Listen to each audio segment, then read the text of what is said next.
sayapmu, naungiku dengan kuasa-Mu. Di saat badai bergelora, ku akan terbang bersama-Mu. Apakah Raja atas semesta, ku tenang sebab Kau Allahku.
Selamat malam Jemaat GKI Harapan Indah yang terkasih. Apa kabar semuanya? Ya, apapun keadaan kita hari ini, saya berharap malam hari ini kita bisa sama-sama bersyukur karena kita masih diberikan kesempatan untuk mengikuti rema bersama. Dan biarlah kebenaran firman Tuhan hari ini boleh membuat kita dikuatkan, dihiburkan kembali oleh kebenaran firman Tuhan yang akan kita renungkan. Saudara-saudara, malam hari ini saya mengangkat satu tema, yaitu good news ya, atau kabar baik. Saudara, sepertinya kabar baik menjadi satu hal yang kita tunggu-tunggu ya di masa seperti ini. Dan siapa sih yang gak senang kalau dikasih kabar baik ya? Tapi saudara, malam hari ini saya tidak akan bawa kabar baik berkaitan dengan kondisi saat ini, tentang corona ataupun tentang vaksin, karena saya bukan ahlinya dalam situ. Dan sepertinya juga tidak ada kepastian ya sampai sejauh ini. Tapi saudara, saya hari ini mau membawa satu kabar baik, bukan satu kabar baik yang baru, kabar baik yang memang sudah sering kita dengar, tapi harus dikumandangkan kembali ya. Kita harus kembali mengingat akan kabar baik ini. Nah saudara, saya mengajak kita untuk boleh membuka satu bagian firman Tuhan yang terambil dari Kisah Para Rasul pasal yang ke-13, ayat yang ke-32 sampai ayat yang ke-33. Kisah Rasul pasal 13 ayat 32 sampai 33 akan saya bacakan bagi setiap kita ya. Kisah Rasul 13 ayat 32 dan 33. Dan kami sekarang memberitakan kabar kesukaan kepada kamu, yaitu bahwa janji yang diberikan kepada nenek moyang kita telah digenapi Allah kepada kita, keturunan mereka, dengan membangkitkan Yesus seperti ada yang tertulis dalam Mazmur kedua, anakku engkau, aku telah memperanakan engkau pada hari ini. Saudara, saya ingin mengulangi sedikit di ayat yang ke-32. Dan kami sekarang memberitakan kabar kesukaan kepada kamu, yaitu bahwa janji yang diberikan kepada nenek moyang kita telah digenapi Allah kepada kita, keturunan mereka, dengan membangkitkan Yesus. Seperti yang ada tertulis dalam Mazmur kedua, "Anakku engkau, aku telah memperanakan engkau pada hari ini." Saudara, ini adalah dua ayat yang akan kita renungkan pada malam hari ini. Saudara, kalau kita melihat ayat ini adalah ayat kalau baca keseluruhan, mungkin saudara malam hari ini boleh membacanya ya keseluruhan. Saudara, ini konteksnya pada waktu itu Paulus sedang berkhotbah kepada orang-orang Yahudi. Dan kalau kita membaca bagian atas dan bawahnya, kita bisa melihat bahwa Paulus banyak sekali mengutip ayat-ayat perjanjian lama ketika berbicara dengan orang-orang Yahudi. Karena dia rindu agar orang-orang Yahudi bisa melihat bahwa apa yang dia sampaikan ini bukan sesuatu yang baru. Sesuatu yang memang sudah dijanjikan dalam perjanjian lama dan digenapi dalam diri Kristus, dalam kematian dan kebangkitan Kristus. Dan terkhusus kebangkitan Kristus menjadi satu tolak ukur yang membuktikan janji Tuhan yang sudah digenapi itu, bahwa Mesias yang akan menebus dosa dunia akan mati dan dibangkitkan dari antara orang mati. Nah, ini menjadi dasar iman percaya kita. Oleh karena itu di ayat 32 Paulus menuliskan bahwa ini adalah kabar kesukaan. Bukan satu kabar kesukaan yang baru, tapi satu kabar kesukaan yang kekal. Bahwa ada keselamatan bagi umat manusia karena Kristus yang telah mengalahkan maut dalam kebangkitannya. Saudara-saudara, ini adalah berita yang saya yakin bukan pertama kali kita dengar. Sebagai jemaat tentunya kita sering kali mendengar berita Injil ini, kabar baik bagi setiap kita. Tapi saudara-saudara, izinkan saya bertanya ya. Saudara, kapan terakhir kali berita ini membawa kesukaan bagi kita? Apakah ketika kita mendengar berita tentang Injil keselamatan, masih ada rasa sukacita yang kita rasakan? Seperti tadi ketika kita membaca firman Tuhan ini dikatakan ini adalah satu kabar kesukaan. Tapi apakah hati kita turut bersukacita ketika kita membaca dan mendengarkan kabar ini? Bahwa ada seorang pribadi, yaitu Kristus, yang menjadi sama dengan manusia, yang mati dan kemudian dibangkitkan mengalahkan maut. Dan olehnya kita semua beroleh hidup yang kekal. Semua orang yang percaya kepadanya beroleh hidup yang kekal. Saudara, apakah berita ini masih membuat hati kita berbunga-bunga? Masih membuat hati kita begitu bersuka cita ketika kita mendengarkannya? Saudara-saudara, hal yang paling menakutkan bagi orang Kristen, bagi pengikut Kristus, adalah ketika berita sukacita ini, Injil kabar baik ini, menjadi satu hal yang basi karena tertimbun oleh banyaknya berita buruk yang mengkhawatirkan kita dan mengambil fokus hati kita. Terkhusus di masa-masa seperti ini ya saudara-saudara, banyak sekali hal-hal yang bisa membuat kita khawatir.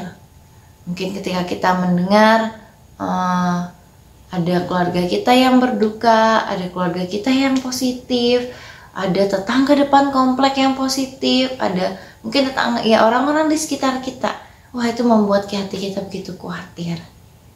Ditambah lagi kalau ternyata kita mendapati diri kita atau keluarga kita ada gejala-gejala tertentu. Aduh, di hari-hari seperti ini gak enak badan sedikit aja sudah bisa membuat kekhawatiran yang luar biasa ya.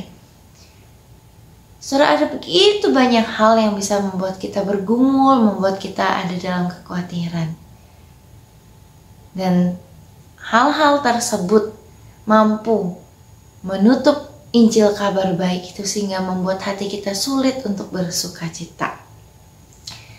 Saudara, kabar buruk yang membuat kita khawatir dan menutup sukacita kita membuat kita bisa bertanya kembali kepada diri kita malam hari ini. Kalau kita bisa percaya kepada Kristus, berbeda dengan apa yang disampaikan Paulus, orang-orang Yahudi itu menolak ya kebenaran yang disampaikan oleh Paulus. Kenapa? Karena mereka menganggap Mesias tidak seperti yang mereka harapkan. Tapi kita hari ini kita bisa percaya kepada Kristus Kalau kata firman Tuhan, berbahagialah mereka yang percaya namun tidak melihat namun bisa percaya.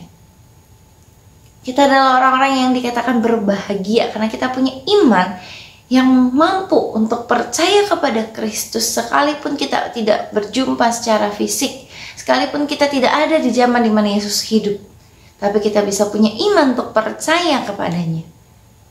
Tapi saudara, di masa-masa seperti ini, di masa-masa krisis, di saat ada badai dalam hidup kita, di mana iman kita? Apakah iman itu mampu membuat kita menerobos segala kabar buruk, menerobos segala rasa khawatir, menerobos segala pergumulan kita, untuk kita tetap bisa memiliki sukacita di hati kita? Karena kita tahu satu hal yang pasti, bahwa hidup kita ada di tangan Allah yang hidup.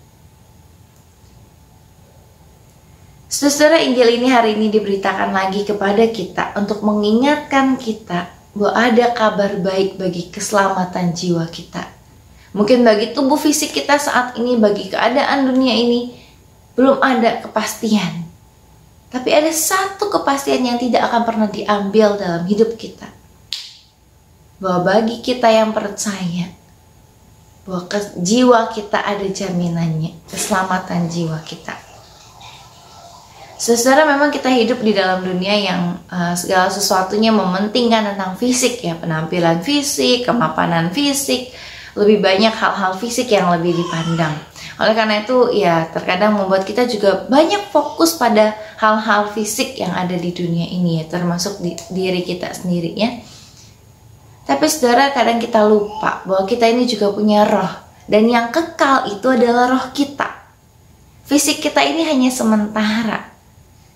Ada COVID, nggak ada COVID, fisik kita ini akan lenyap satu hari. Semua tubuh fisik tidak akan ada yang bertahan. Karena tubuh ini hanya sementara. Yang kekal adalah roh kita. Dan roh yang kekal ini harusnya mendapat perhatian lebih utama dibanding fisik kita. Jadi saudara, tubuh ini boleh melemah, tubuh ini boleh sakit, tubuh ini boleh banyak pergumulan, boleh tidak ada kepastian dalam tubuh kita, kapan tubuh kita masih bisa kita rasakan. Tapi satu hal yang pasti, roh kita tetap ada, dan pada akhirnya nanti roh kita lah yang kekal.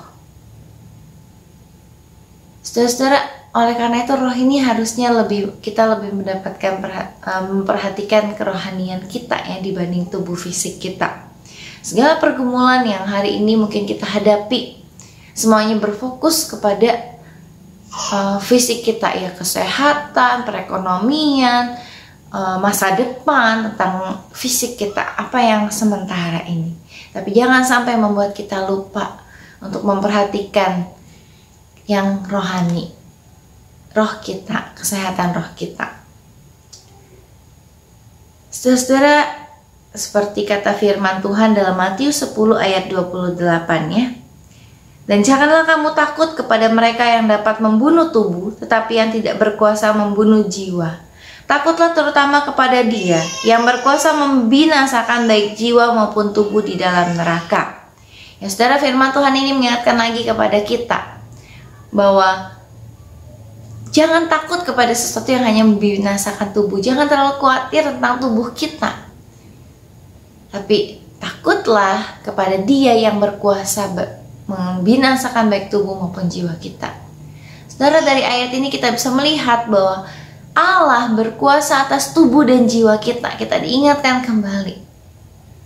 Mungkin COVID-19 hanya berkuasa terhadap fisik kita. Perekonomian, keadaan dunia hanya berkuasa mengutik kehidupan secara raga kita. Tapi Allah sanggup, Dia memegang baik jiwa maupun raga kita. Oleh karena itu saudara, kita yang percaya kepada Allah yang menguasai baik tubuh fisik maupun jiwa kita, biarlah kita boleh tenang karena Dia adalah Allah kita. Allah yang memegang kendali atas segala sesuatunya. Allah yang memegang jiwa kita, keselamatan kita ada dalam tangannya. Oleh karena itu biarlah kita boleh kembali merasakan sukacita ketika kita mendengar Injil. Ketika kita mendengar bahwa jiwa kita ini ada dalam tangan yang aman, ada pada pribadi yang tepat, Allah yang berkuasa atas segala sesuatu. Biar itu boleh memberikan kita ketenangan. Saat ada badai, saat ada krisis, kita boleh ingat, ada Allah yang menguasai baik jiwa maupun raga kita. Saudara, biarlah kabar baik ini boleh mengingatkan kita, menenangkan jiwa kita, seperti pujian yang tadi kita naikkan ya, bahwa di saat badai bergelora, kita bisa tetap tenang sebab kita tahu ada Allah bersama dengan kita. Sebab kita tahu Allah yang menguasai segala sesuatu itu adalah Allah kita. Saudara, Kristus yang telah mengalahkan maut bagi kita. Dia Allah yang berkuasa juga atas tubuh dan jiwa kita. Biar Allah yang berkuasa itulah yang boleh memberikan kita ketenangan di hari-hari seperti ini, yang boleh kembali membuat kita bersuka cita sekalipun keadaan tidak ada kepastian sampai kapan akan terus dalam keadaan ini. Dan saudara-saudara, di masa-masa seperti ini jangan lupa kita tetap terpaut kepada Allah, karena ingat yang utama itu yang kekal, yaitu jiwa kita, roh kita ini. Jadi biarlah kita boleh tetap terpaut kepada Allah di tengah-tengah segala situasi yang tidak membaik. Biar kita tetap boleh jangan kendor berdoa, jangan kendor baca Alkitab, jangan kendor khususnya untuk melakukan kebenaran firman Tuhan.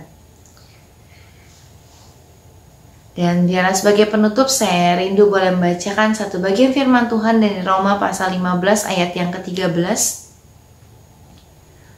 Semoga Allah sumber pengharapan memenuhi kamu dengan segala sukacita dan damai sejahtera dalam iman kamu, supaya oleh kekuatan Roh Kudus kamu berlimpah-limpah dalam pengharapan.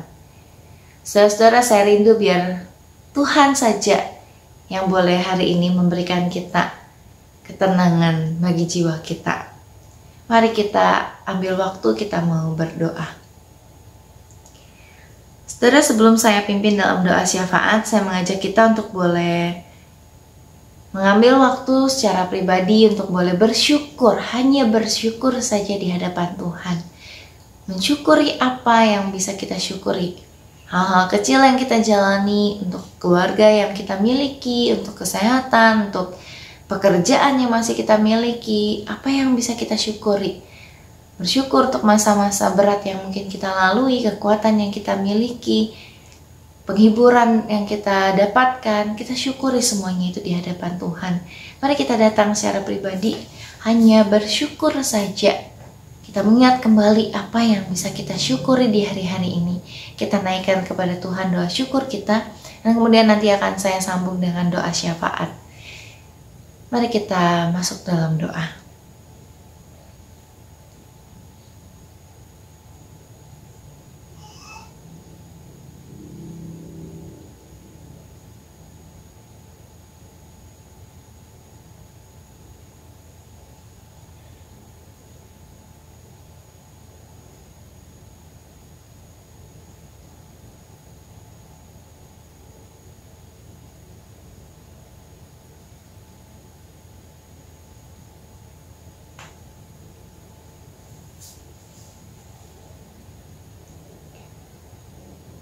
Bapa, kami datang kepadamu ya Tuhan, itu tadi semua ungkapan syukur kami.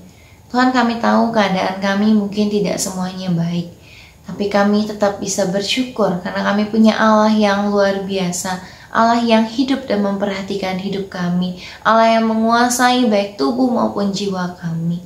Tuhan, kepadamu kami datang ya Bapa, kami berdoa, membawa untuk jemaat Tuhan dalam setiap pergumulan yang dihadapi. Kami berdoa bagi jemaat Tuhan yang harus tetap bekerja di tengah-tengah masa pandemi ini, yang khususnya harus menggunakan kendaraan-kendaraan umum, harus bertemu dengan banyak orang, bahkan yang melayani pasien-pasien yang terpapar COVID. Kami berdoa, kiranya Tuhan yang boleh menolong setiap jemaat Tuhan ini ya Bapa.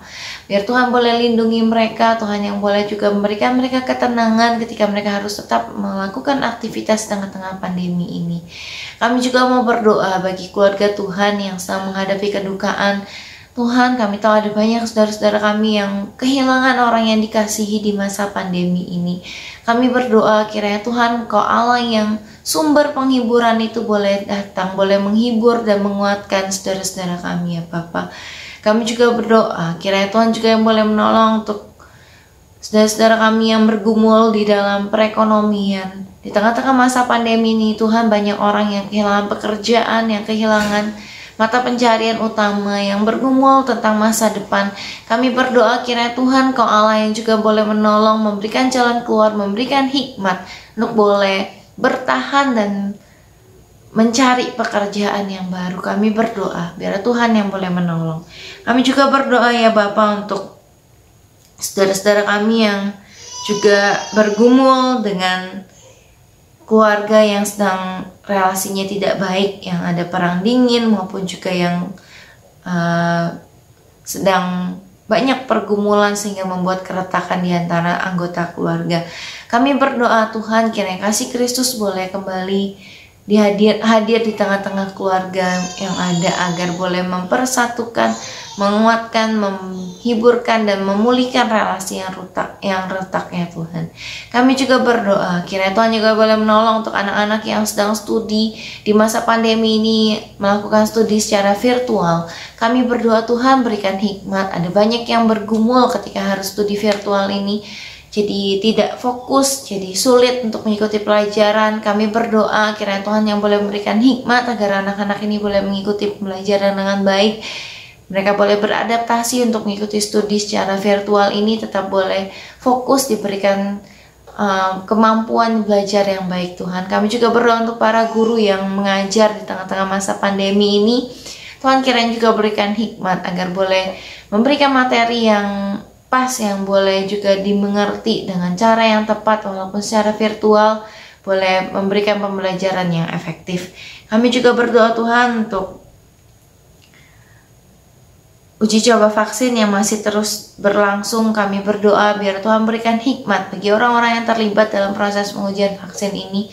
Kami percaya Tuhan Kau Allah yang mengetahui, Engkau Allah yang mampu menjadikan sesuatu yang tidak ada menjadi ada. Kami percaya Tuhan Kau tolong ya Bapa untuk para peneliti agar boleh diberikan hikmat untuk menemukan vaksin yang tepat bagi COVID-19 ini.